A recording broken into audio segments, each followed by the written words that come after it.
Au terre pas tous, bien-aimés frères et sœurs, c'est chaud pour Paul Kagame. En tout cas, la pression s'intensifie et sa situation va de mal en pire, sa situation s'aggrave. On apprenait même, il y avait des soupçons qui disaient qu'il serait tombé dans les pommes, c'est-à-dire qu'il aurait piqué une crise. Mais en tout cas, ce qui est certain, c'est que sa situation n'est pas confortable. Je n'aimerais pas être à sa place. Tant mieux d'ailleurs, parce que je ne suis pas criminel comme lui. Lui, c'est un criminel, et il croyait qu'il avait tout eu. Il était maintenant au top niveau. On ne pouvait pas, il était intouchable. Personne ne pouvait lui reprocher quoi que ce soit. Et là, les Anglais font pression, l'Allemagne fait pression, la Belgique fait pression. Eh oui, la Belgique aussi a suspendu la coopération avec Paul Kagame, avec le Rwanda. L'aide de la Belgique ne viendra plus. Vous avez entendu Paul Kagame dire que lui, il suspend l'aide. Ce n'est pas lui qui a suspendu, c'est parce qu'il savait que la Belgique avait demandé. Le ministre des Affaires étrangères belge l'avait dit. Et c'est même ce ministre qui nous a appris qu'en fait, c'est Macron qui bloque tout le dossier de la RDC au niveau de l'Union européenne.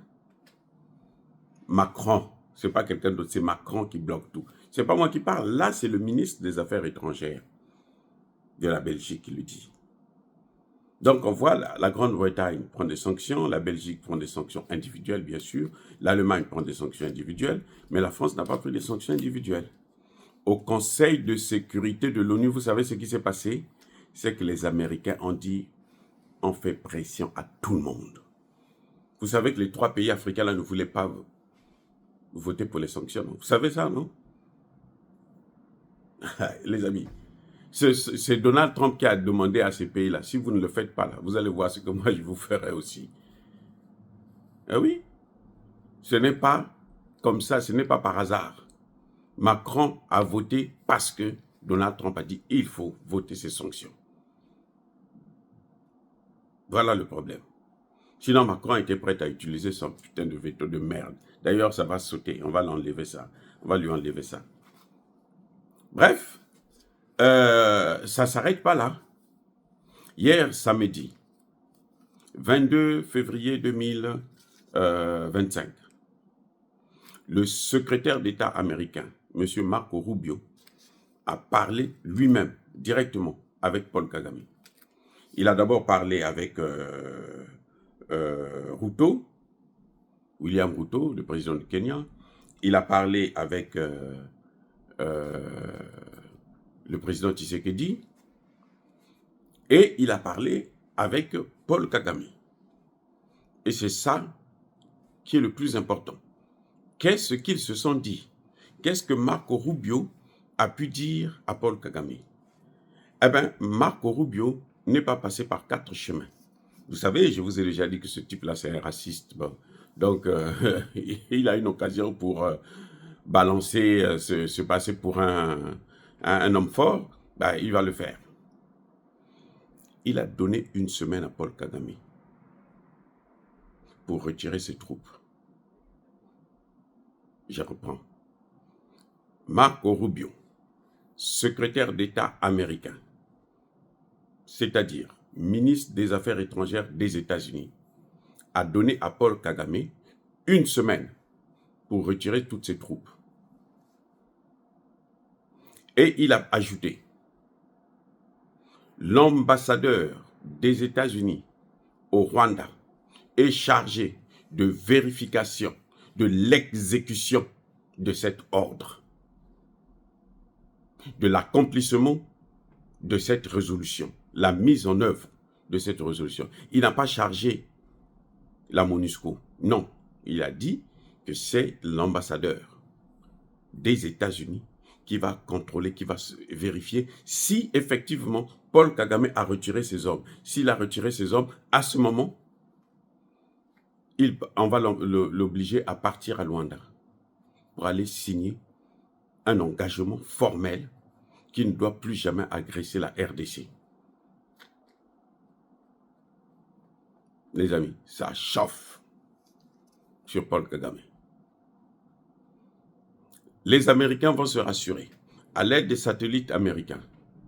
Les mêmes satellites qui lui donnaient des renseignements, des informations, là, c'est ça qu'on va utiliser pour savoir si tous les criminels rwandais là sont sortis.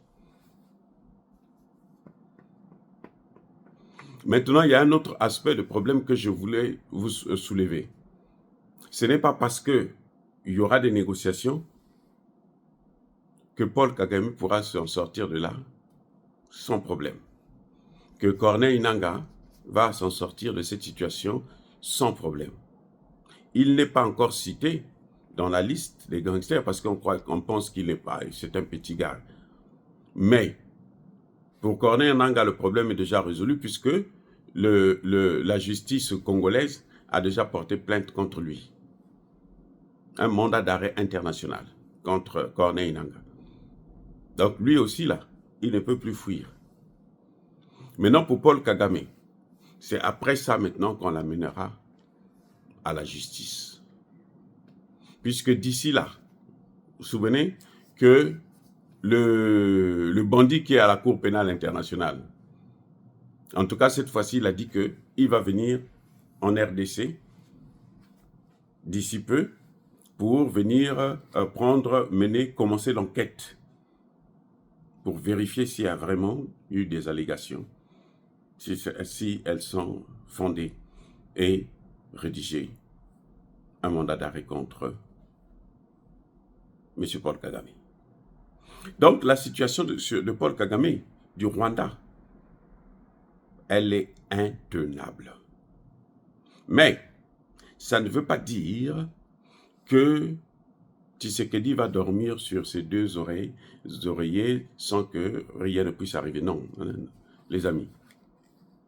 C'est le moment où jamais Tshisekedi doit prendre le temps pour former le maximum possible de soldats congolais, des troupes au sol, des troupes, des spécialistes des drones, des spécialistes, des pilotes d'avions de combat et acheter aussi le matériel. Parce que si ce n'est pas Paul Kagame, vous savez, les Américains, quand ils font ça, ce n'est pas gratuit. Personne ne doit rêver là-dessus. Les Américains, ce qu'ils font là, ce n'est pas gratuit. Et s'ils n'obtiennent pas toute la RDC, ils vont trouver, si ce n'est pas Paul Kagame lui-même qu'on va relancer, ils vont trouver quelqu'un d'autre. Ça peut être l'Ougandais, puisque l'Ougandais, il est déjà dedans. Il se cache un peu derrière Paul Kagame, mais lui, il est aussi dedans. Et la naïveté de Tshisekedi, c'est de toujours faire confiance à ses ennemis. Bon,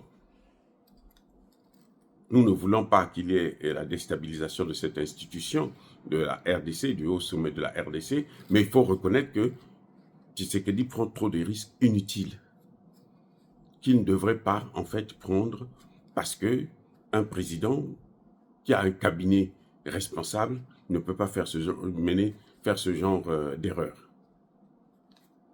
Donc les amis, pour Kagame, il est en train de passer un quart d'heure très compliqué. Soyez bénis, abondamment bénis par le Dieu des Kémites et par nos ancêtres angélisés. Mais que tous ceux qui persécutent le continent africain le pillent et le déstabilisent, qu'ils soient noirs, blancs, chinois, arabes, juifs, indiens, qui qu'ils soient punis, maudits, foudroyés, neutralisés, écrasés, effacés par le Dieu des Kémites et par nos ancêtres angélisés. Vive l'Afrique éternelle, j'ai dit et j'assume.